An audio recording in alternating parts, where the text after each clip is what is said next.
Grandioso despertar universos, difundir el conocimiento humano es menester en esta ocasión. Muchas gracias a todos por esta oportunidad de cruzarnos en el tiempo. Ahora sumérgete en el derecho al amor. El varón, por más que lo pintemos como supermacho insensible, en tanto persona posee la capacidad innata de intercambiar afecto.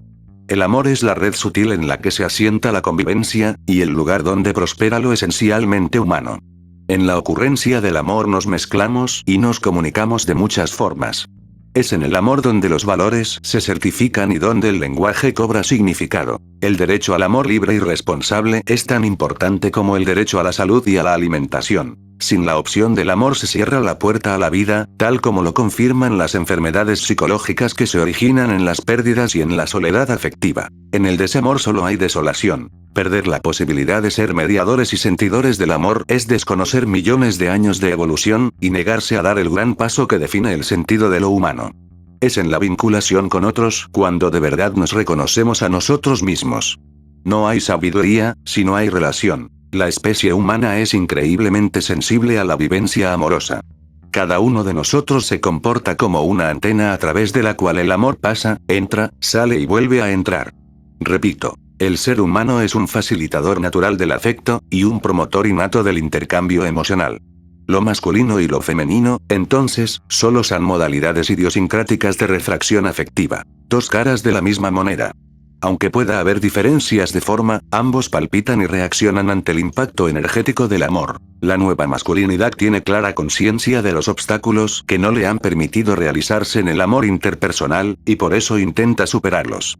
Ejercer el derecho al amor es resolver el dilema emocional y interior a favor de la ternura, sin eliminar la ira saludable que, por derecho propio, nos pertenece. Es acercarse a lo femenino de manera constructiva y sin oposiciones desgastantes. Es permitirnos el derecho a la intimidad que genera la paternidad maternal con nuestros hijos, sean 40. Material distribuido gratuitamente con fines didáctico-terapéuticos para pacientes y miembros del foro vivirlibre.org. Por el Centro de Atención y Servicios Psicológicos vivirlibre.org.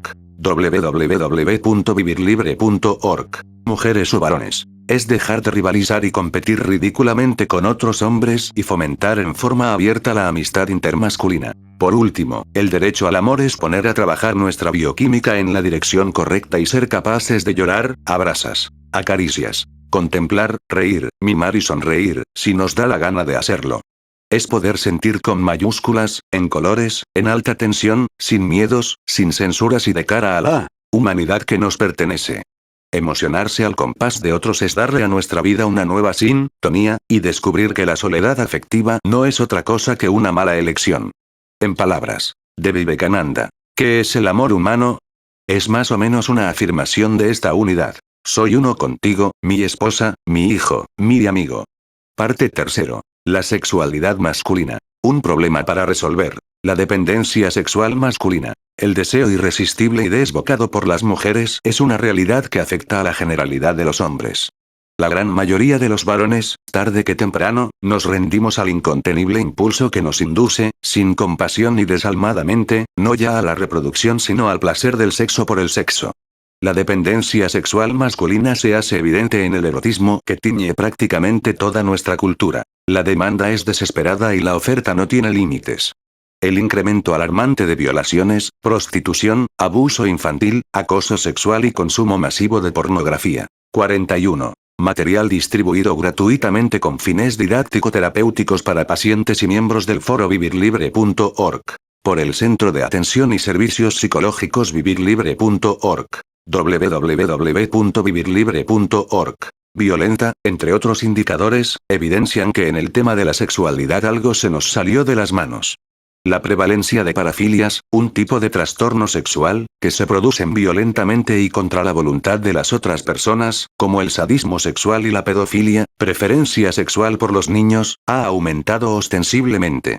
Los hombres mantenemos un liderazgo definitivo en esto de las desviaciones sexuales, ya sean peligrosas, simpáticas o inofensivas. En el masoquismo, que es donde menos mal estamos, aventajamos a las mujeres en una proporción de 20 a 1. Las otras alteraciones como el exhibicionismo, el fetichismo, actividad sexual compulsiva ligada a objetos no animados como ropa, zapatos, lencería de mujer, etc., el voyeurismo, observar ocultamente actividades relacionadas con lo sexual, el travestismo, y el sadismo y la pedofilia que ya nombré, no parecen existir en el 99% de las mujeres.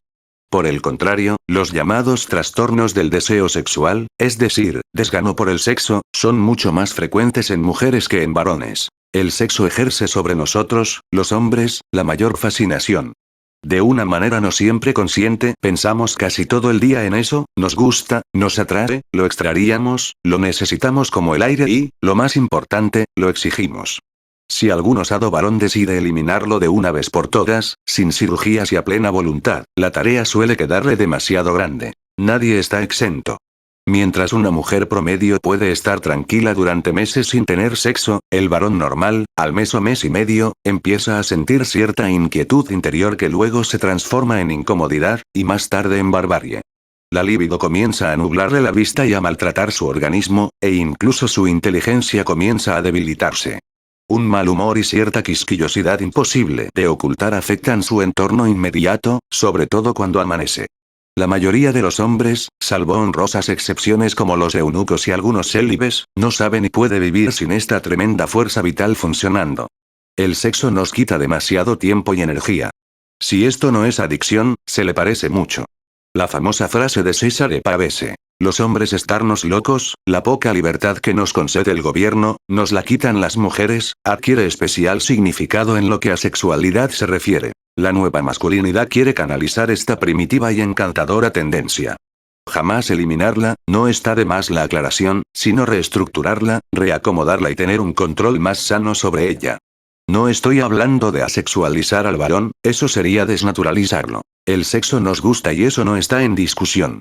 A lo que me refiero es a romper la adicción, a querer más nuestro cuerpo y a diluir un poco más el sexo en el amor, a ver qué pasa. Ni la restricción mojigata, aburrida y poco creativa que maligniza y flagela la natural expresión sexual, ni la decadencia de la sexualidad manifestada en un afán compulsivo y desordenado por el éxtasis, que no nos deja pensar y nos arrastra a la humillación. Tres aspectos han colaborado para que la adicción y la decadencia de la sexualidad masculina sea una realidad: el antropológico social, el cultural educativo y el biológico. Aunque todos están entrelazados, los separaré para que puedan verse mejor. Un primer factor lo encontramos en el culto al falo. Desde tiempos inmemoriales y en casi todas las culturas, estatales, tribales y preestatales, han existido ceremoniales de veneración al miembro masculino, a su tamaño y a sus funciones mágicas. La mitología griega y romana está llena de enredos amorosos donde los dioses varones hacen uso y abuso de sus atributos sexuales. También muchas divinidades menores y criaturas eróticas, como los sátiros y los silenos, los faunos perseguidores incansables de las Ménades y los Hermes, eran marcadamente fálicas. Pero, sin lugar a dudas, los mayores adoradores del falo fueron los romanos. La fiesta anual del dios Liber estaba representada por un tronco en forma de falo, al igual que el Matunus Tununus, que concedía fertilidad a las recién casadas. Un dios especialmente reconocido en el panteón romano era Príapo, hijo de Venus y Baco, el de las famosas bacanales, cuya imagen física marcadamente desproporcionada dejaría boquiabierto a más de un experto en efectos especiales. Incluso, en su honor se le ha dado el nombre de priapismo a una enfermedad que consiste en la erección constante y dolorosa del pene, que puede durar horas y que necesita intervención médica. Los amuletos de apariencia fálica eran de uso común, y el mejor antídoto contra el mal de ojo. Se consideraba, además, que cualquier objeto en forma de falo, colocado sobre las puertas de las casas, ejercía un papel protector. La representación del pene erecto aparecía en toda la decoración hogareña romana y por la ciudad entera, pero no obstante, su utilización no obedecía a intenciones pornográficas, sino a la creencia de que el falo era un símbolo saludable de 42. Material distribuido gratuitamente con fines didáctico-terapéuticos para pacientes y miembros del foro vivirlibre.org. Por el Centro de Atención y Servicios Psicológicos vivirlibre.org. www.vivirlibre.org. Vida. La adoración fálica adoptó distintas formas rituales a lo largo de la historia. En ciertos pueblos primitivos, y no tan primitivos, las mujeres se frotaban sobre unas piedras verticales fijas llamadas menires, para aumentar así su fertilidad. Las culturas precolombinas y americanas están plagadas de figuras fálicas, destacando su poder sanador y milagroso. El pene también a veces se involucraba en las batallas. Los historiadores relatan cómo los guerreros celtas se lanzaban al ataque totalmente desnudos y con sus miembros viriles en erección, como prueba de vigor y potencia, con el objeto de impresionar a sus enemigos. Algo similar ocurre en los primates. En épocas más recientes, la veneración fálica se hizo más sutil. Pareciera existir un efecto paradójico. Cuando la cultura reprime o intenta bloquear excesivamente la sexualidad, ella se desvía a formas más indirectas de expresión artística, religiosa y social. Por ejemplo, en la Inglaterra victoriana, bajo el imperio de la flagelomanía, las modas resaltaban exageradamente las figuras femeninas mediante el uso de corsés y prendas superajustadas, que hoy podrían escandalizar a más de una señora. A su vez, los diseños mobiliarios estaban sobrecargados de curvas sinuosas, eróticas y evidentemente sensuales. La sexualidad es el instinto que menos se doblega. Muchos pensadores, religiosos, científicos y filósofos también han contribuido a la devoción fálica. Algunos, como Aristóteles, llegaron a atribuir al semen propiedades celestiales, considerándolo un fluido metafísico y la esencia misma de la vida y la identidad. En esa época el pene se convirtió en el parlador de los fluidos cinéticos en estado puro, una expresión de la divinidad. La mujer era considerada un simple reservorio material, un mal necesario para que el varón pudiera transmitir el alma. La personalidad y los caracteres heredados solo eran responsabilidad del sagrado líquido masculino. Otros, como San Agustín y Leopardo da Vinci, le achacaban al pene vida propia y alertaban sobre los peligros y otras consecuencias interesantes si el falo actuaba según su voluntad. El primero, unos 1000 años antes, más recatado y religioso, aconsejaba control voluntario a discreción y procreación sin placer para controlar al pequeño travieso. El segundo, más científico y desfachatado, sugería menos vergüenza y más exhibicionismo masculino. Vestirlo y adornarlo como si se tratara de una personita, y pasearlo con orgullo. Pero tanto para uno como para el otro, el pene era algo que poseía vida propia, y algo de razón tenían si consideramos que la erección es un fenómeno puramente automático. La segunda causa de vernos buscarla en los patrones de educación sexual del varón, si es que los hay. La sociedad occidental es indudablemente discriminatoria frente a la mujer. La cultura no solo es más tolerante y permisiva ante la sexualidad masculina, sino que la promueve y anima. Se ve bien que el varón dé muestras precoces de su capacidad de procreación, macho como su padre, y no se ve muy bien al hombre casto y sin experiencia sexual. Muchas mujeres aún esperan que sea el varón quien les enseñe. El mundo de las recién casadas está repleto de esposas decepcionadas por la escasa habilidad de sus maridos. Algunas han llegado a creer que la luna de miel es una especie de curso sexual intensivo, donde se pueden ensayar maromas y luchas grecorromanas creadas y supervisadas por un marido sobrado en experiencia. La contradicción asoma claramente. Mientras por un lado alentamos la sexualidad masculina en los jóvenes como prueba de virilidad, la ética moral y religiosa predica la abstinencia como una virtud recomendable, tanto para el alma como para el cuerpo. No obstante, la mayoría de los padres y madres, incluso los más estrictos en cuestiones normativas relacionadas con la moral y las buenas costumbres, suelen hacer la vista gorda y dejar que el pobre muchacho se desfogue de vez en cuando, eso sí, con altura y corrección. Uno de los mayores miedos de los padres hombres es a tener un hijo homosexual. Por eso, cuantas más muestras de heterosexualidad ofrezca el vástago, mejor. Recuerdo que cuando mi primo tenía 5 años le comentó a su padre, inmigrante napolitano y machista, que si era verdad que los hombres también podían hacerlo entre sí. Aterrorizado por la pregunta, mi tío decidió cortar la cosa de raíz y crear inmunidad de por vida. ¡Cuidado! Los hombres que hacen eso quedan inválidos.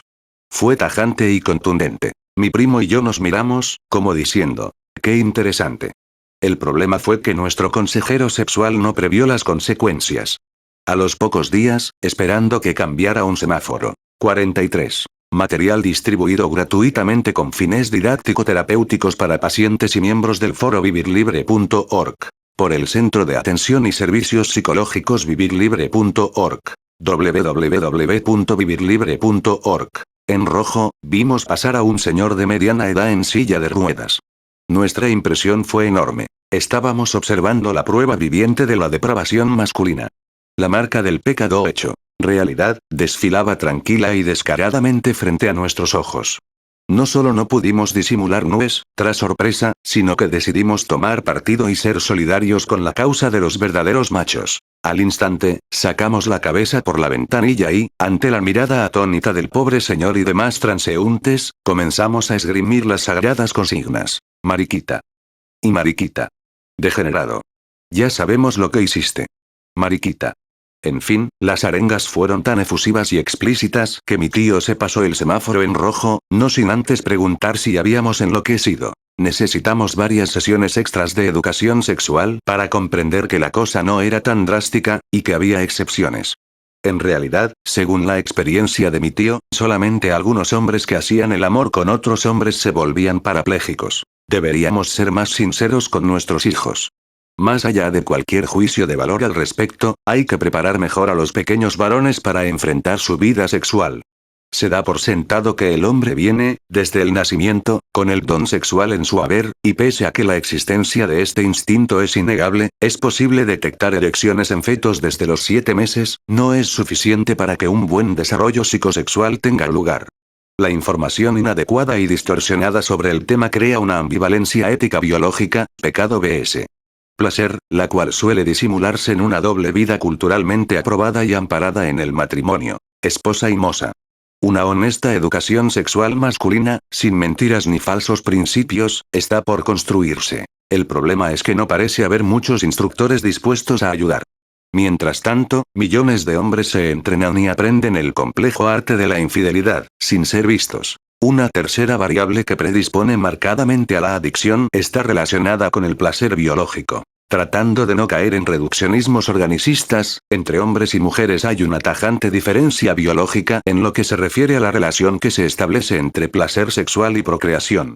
Aunque en el hombre el goce sexual no siempre está atado a la eyaculación, ya que puede haber orgasmos sin eyaculación o viceversa, casi en la totalidad de los casos, orgasmo, placer y eyaculación van de la mano. Es decir, para procrear de manera natural, olvidémonos un instante de los bebés probetas y de la fertilización in vitro, el varón solo puede hacerlo desde el placer.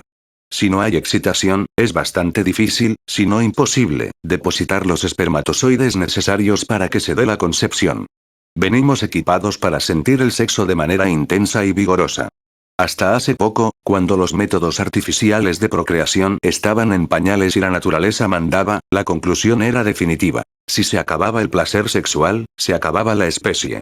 Esta hipótesis, más allá de excusar o justificar cualquier exceso sexual masculino o el atropello de los derechos femeninos, simplemente podría estar indicando una de las causas del escaso autocontrol masculino frente a su actividad sexual. La mujer funciona distinto.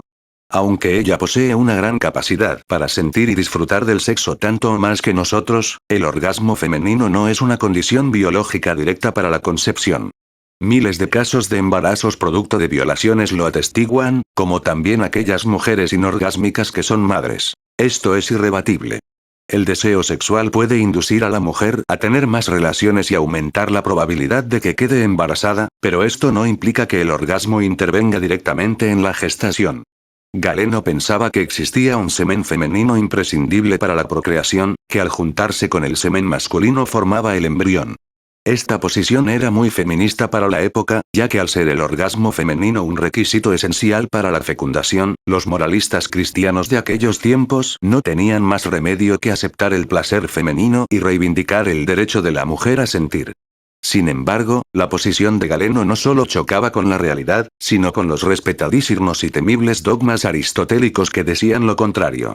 Al final de la antigüedad, Aristóteles era el vencedor, tal como atestiguan San Jerónimo y San Agustín, e incluso Alberto el Grande en el siglo XIII.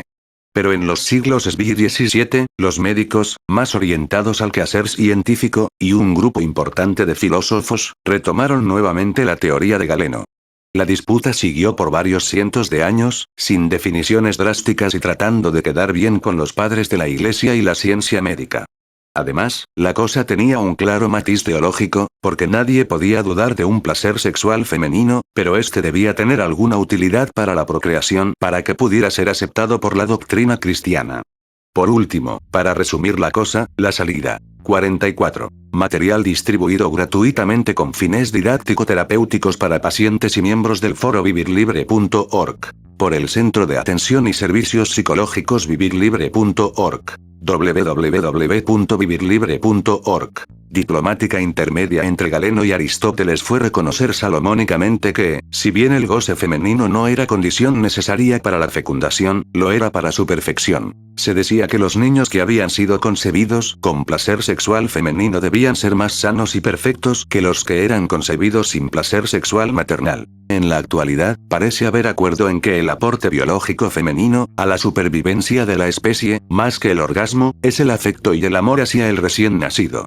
No hablo del instinto maternal freudiano tradicional, sino de la importancia que la proximidad afectiva adquiere para la conservación de la vida en todo el proceso de gestación y crianza, y más allá. El amor intenso de la madre no solo garantiza el cuidado prenatal, sino el complejo aprendizaje social posterior del niño, el más prolongado de cuanta criatura viviente existe. En su paquete genético la mujer trae una marcada predisposición a disfrutar del dar afectivo, y no me estoy refiriendo al pernicioso concepto de abnegación, determinista y autodestructivo, al que solían ceñirse nuestras abuelas, sino al acto de amar con decoro. La mayor profundidad afectiva de la mujer respecto del varón es un hecho. ¿Qué tanto se deba a factores genéticos o sociales está por verse? La perspectiva presentada muestra claramente que en la conformación de la dependencia sexual masculina se entrelazan lo biológico y lo cultural de manera compleja. Sin embargo, pese a su larga y aplastante tradición, esta tendencia negativa está comenzando a revertirse. Una sexualidad masculina que se desarrolla fundamentalmente lejos de la adicción, y más cerca del afecto, se está gestando. Este cóctel, asombroso y extraño para muchos varones, produce una nueva e interesante forma de éxtasis, más intensa e impactante y mucho más sana. Y es apenas natural, porque cuando la energía sexual masculina se fusiona con la del amor ocurre una gran explosión interior que rebasa a todo apego y nos coloca en el umbral de la trascendencia. En realidad, cuando esta comunión se da estamos tan cerca de la iluminación que no podemos hacer otra cosa que morirnos de la risa. Si el contenido del canal supera tu expectativa, para nosotros sería un gran apoyo, para seguir mejorando el canal, si te suscribes, si compartes, si le das like, y lo más importante una crítica constructiva, la opinión en los comentarios será tomada en cuenta. Muchas gracias por el tiempo.